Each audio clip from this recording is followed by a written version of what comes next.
kartu nama saya tertinggal di office, kalau nanti dibutuhkan boleh saya kasih juga.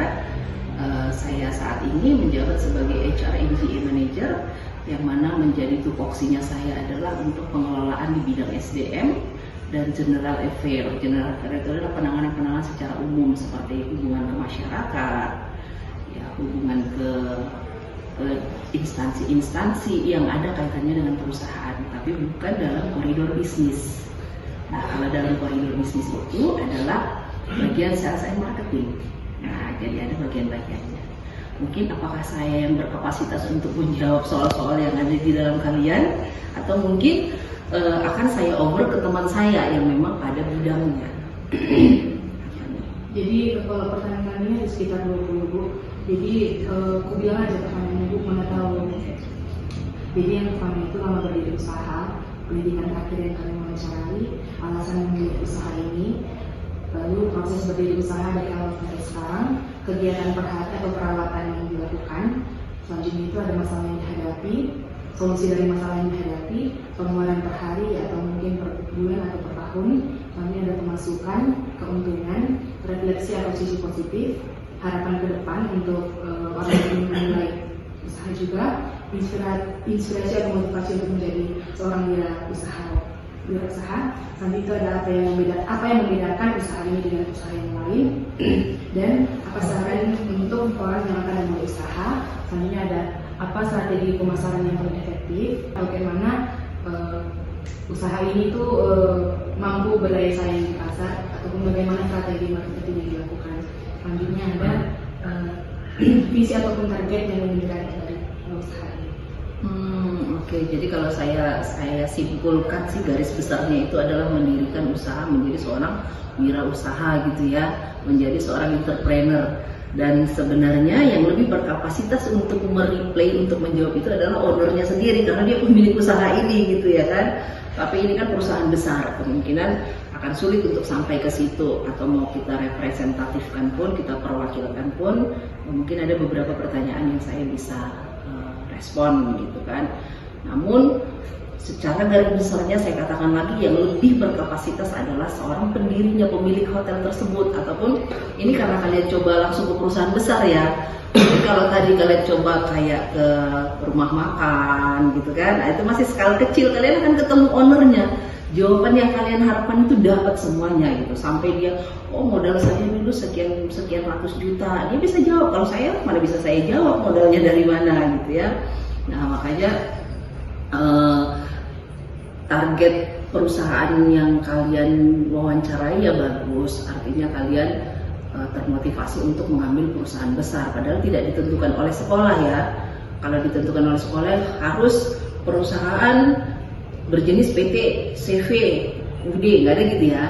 Nah jadi mungkin karena kalian ini satu kelompok nih, berempat nih ya kan, pasti kalian berembuk, akhirnya sepakat, ayo coba ke Sibaya.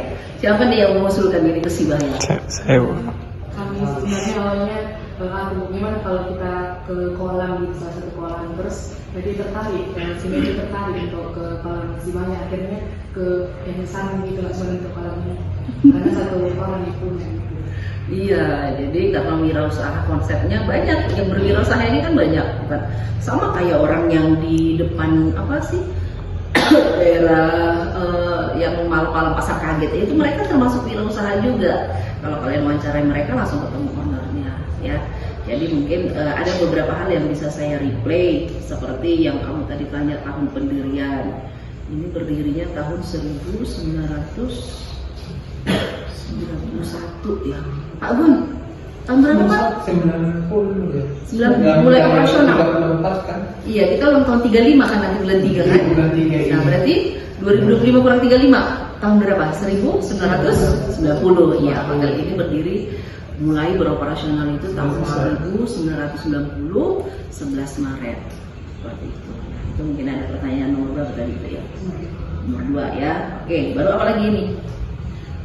Ini ya Bu, untuk pendidikan saya terakhir nih. Nah, pendidikan untuk saat ini saya sarjana ekonomi manajemen SDM, berarti S1 ya, untuk sementara ini. Mudah-mudahan bisa melanjut ke S2 sampai ke dokter, mudah-mudahan. Oke, Bu. Mungkin kalau mungkin pertanyaan untuk ownernya, mungkin kalau untuk ibu sendiri aja kami kasih pertanyaan yang mungkin bisa dijawab. Alasan ibu mungkin memilih bekerja di sini atau menjadi bagian dari hotel ini? Oke, good question ya. Jadi memang show must go on, kan ada prinsip seperti itu ya. Pameran pertunjukan harus tetap berjalan, walaupun tadi pertanyaannya seharusnya kepada owner, ya bagusnya pinter ya. Jadi kenapa saya memilih Hotel Sibayak ini untuk bekerja? Yang pertama, memang basically dari pendidikannya saya itu adalah dulunya SMK Perhotelan, lalu melanjut kuliah di universitas mengambil jurusan ekonomi manajemen SDM. Kalau zaman dulu itu masih hanya ada ekonomi akuntansi, ekonomi manajemen gitu. Jadi saya salah satu mengambil ekonomi manajemen yang mana sesuai dengan posisi pekerjaan saya saat ini. Nah, kenapa saya memilih Sibayak? Sibayak Hotel ini sudah kelas internasional dari tahun 1990, satu-satunya hotel besar bintang 4 dulunya di Tanah Karo ini di masa tahun 1990. Jadi perusahaan yang saya rasa memang integritas sama kredibilitasnya sudah diakui banyak orang. Ya justru saya sangat bangga bekerja di sini karena itulah mengapa saya menjadi karyawan di sini dan saya melamar kerja ke sini. Terima kasih, Bu. Selanjutnya itu pertanyaannya, bagaimana proses berdiri usaha ini? Mungkin yang Ibu tahu dari awal sampai sekarang. Ya, ini berdiri tahun 1990. Dulu diawali masih di hotel itu ada namanya operasional managed by management ataupun operator lah istilahnya. Dulu saat itu ada Gria Wisata. Nah, untuk setup hotelnya pertama kali mulai dari tatanan manajemennya, tatanan fisik bangunannya, layout semua kamar, layout taman semua mereka ada buat saat itu, sehingga ini tercipta seperti yang harapannya owner pada saat itu dan menjadi hotel internasional bintang 4. Dan seiring berjalannya waktu ternyata owner sudah bisa mengelola sendiri, tidak harus sharing manajemen lagi dengan orang lain, dan akhirnya sekarang sudah berdiri sendiri atas nama hotel Sibayak International Prestasi. Begitulah dia, dan masih bisa bersaing sampai saat ini. Oke, terima kasih. Selanjutnya itu kira-kira bagaimana kegiatan harian atau proses perawatan dari hotel ini? Mungkin diceritakan mungkin dari kolamnya mungkin dirawat resep ini dan ini gitu. Oke. Perawatan hotel ini secara menyeluruh itu ditangani oleh Departemen Housekeeping dengan Departemen Engineering. Ya, mereka berkolaborasi dalam hal merawat, memelihara, dan menjaga, gitu ya. Mulai dari fasilitas kita itu ada kamar, ada restoran, dan ada yang support fasilitas seperti kolam renang, taman, banyak lagi. Seperti ini ruang meeting, gitu ya. Itu dirawat oleh Departemen Housekeeping namanya. Mulai dari setiap pagi harus dibersihkan, mulai dari memperhatikan perlengkapannya, perlengkapan apa, termasuk penerangan yang semuanya masih stabil, dinding-dindingnya yang masih bagus, seperti itu. Kira-kira udah berapa banyak karyawan yang ada di tempat ini sekarang? Karena menurut yang sudah terjadi kalau yang sangat berpengaruh terhadap pengangguran. Jadi semakin banyak udah usaha ataupun usaha yang didirikan seseorang dan semakin besar maka semakin besar juga karyawan ataupun orang yang bekerja di tempat itu. Ya, betul, semakin besar perusahaannya, semakin besar dia membutuhkan tenaga kerja. Ya. Untuk saat ini kita sekitar 100 orang. Selanjutnya itu kira-kira apa masalah terbesar yang dihadapi atau mungkin ibu sebagai orang yang bekerja di sini kira-kira apa masalah yang ibu hadapi? Mungkin dari mungkin ada dari orang yang mungkin komplain atau ada orang lain. Masalah terbesar kalau dari segi bisnisnya adalah jika terjadi bencana longsor di tanah Karo. Nah, itu masalah besar banget bagi kita, sangat berdampak karena kita adalah perusahaan jasa yang mana jasa pelayanan yang kita berikan itu yang memang dari orang yang karena kita bukan pabrik yang memproduksi sesuatu. Jadi kita sangat berdampak kepada iklim ataupun big issue tentang di tanah Karo ini. Ya salah satunya bencana.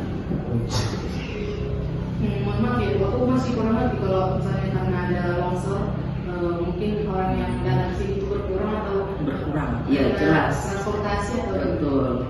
Karena transportasi, karena kita kan mayoritas tamu-tamunya di Tanah Karo ini bukan penduduk sekitar gitu ya. Kebanyakan itu dari Medan, dari Langkat. Ya kebanyakan orang yang berliburan ke sini itu bukan penduduk lokal, tapi ada juga penduduk lokal. Tapi kalau kayak hotel besar seperti ini, penduduk lokal itu kan banyak pilihan dan mungkin dari persaingan harga ya, mungkin kan mereka udahlah kalau kita bayarnya sampai 1.200.000 ya lebih bagus kita ke sana aja nginep. Ke Samosir contohnya, ke Medan contohnya gitu ya. Itu dari worth it atau tidaknya mengeluarkan uang tersebut. Jadi kalau umpamanya bencana, contoh transport karena halang menuju ke Tanah Karo. Tadinya itu kira-kira dari masalah yang sudah disampaikan, kira-kira dari pihak usaha apa nih solusi yang diberikan gitu untuk menanggulangi masalah tersebut? Itu masalah yang memang melibatkan banyak aspek, bukan bisa kita sendiri yang menyelesaikannya ya. Makanya kita selalu berkolaborasi ke instansi terkait, ke dinas-dinas terkait yang berhubungan dengan itu, para sosial media, pengelola sosial media gitu kan. Kita juga supaya image yang tadi Tanah Karo itu rentan bencana dihapuskan. Maksudnya jangan membuat momok yang menakutkan orang datang ke sini. Selanjutnya ini terkait pengeluaran dan juga pemasukan. Kira-kira kisaran gitu ya, kisarannya boleh per hari, boleh per bulan atau per tahun untuk pengeluaran dan pemasukan kira-kira gimana? Ini yang memang harus yang punya hotel yang bisa mengetahui lebih detailnya gitu ya. Tapi mungkin kalian bisa bayangkan lah. Contoh kalau kita di sini harga kamar paling murah itu untuk harga umum publish rate namanya itu di Laksum 1.200.000. Nah kalian bisa bayangkan lah di mana. Nah sudah kelas berapa nih? Kelas 2 ya. Nah biasanya kelas 2 sudah bisa membuat kesimpulan tuh ya kan. Jadi kalau saya menyebutkan sekian ratus juta, sekian M belum bisa saya sebutkan. Ya. Selanjutnya kalau Ibu bekerja di sini, kira-kira keuntungan apa ataupun benefit apa yang bisa Ibu dapatkan selama bekerja di sini? Benefit yang pertama pasti gaji ya. Iya, karena saya masih sebagai karyawan di sini. Yang pertama gaji, kesejahteraan yang kita dapatkan juga karena ini perusahaan besar yang mana banyak tunjangan-tunjangan yang diberikan, fasilitas-fasilitas lain yang diberikan kepada setiap karyawan. Selanjutnya apa strategi pemasaran ataupun teknik marketing yang dilakukan perusahaan untuk memperkenalkan hotel ini atau usaha ini kepada orang luar ataupun orang yang ada di dekat dengan ya, yang pasti setiap karyawan di sini harus bisa menjadi tenaga marketing ataupun tenaga sales. Setiap karyawan di sini harus bisa menjadi representatif kita di luar. Jadi kalau ada bertanya, kerja di mana? Di Sibaik Hotel. Dia harus bisa menerangkan juga Sibaik Hotel itu punya apa aja sih, seperti itu. Nah itu skala kecilnya ya, itu contoh kecilnya. Nah untuk secara sistematisnya yang dibangun adalah kita buat kantor sales itu di Medan. Nah yang mana kita tahu Medan itu adalah ibu kota provinsi Sumatera Utara, maka kita lebih mudah dijangkau kalau kantor sales kita dari Medan. Itu salah satunya. Terus kita juga menggunakan digital platform segala yang berhubungan dengan marketing dan sales, contohnya online agent. Untuk pertanyaan terakhir nih, wah akhirnya. Kira-kira apa motivasi ataupun harapan yang ingin disampaikan untuk orang yang ingin memulai usaha atau mulai bekerja di perusahaan yang mulai besar, dan bagaimana harapan ibu ke depan untuk perusahaan itu? Oke, kalau dari skala kecil ya, jangan takut untuk memulai usaha apapun. Sekecil apapun usahamu, kamu adalah pemiliknya dan kamu adalah bosnya. Tukang gorengan pun ya nggak apa-apa. Artinya kita adalah bosnya, dan kita adalah pemiliknya. Nah, kalau mau melamar kerja ke perusahaan besar, bekali dulu diri kamu, jadikan kamu nilai berapa. Yang menentukan nilai kamu adalah bukan perusahaan tersebut, tapi kamu diri kamu sendiri.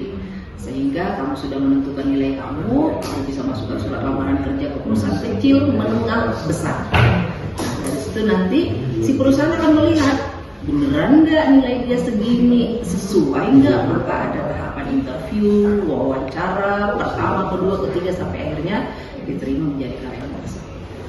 Seperti itu. Jadi apa tadi?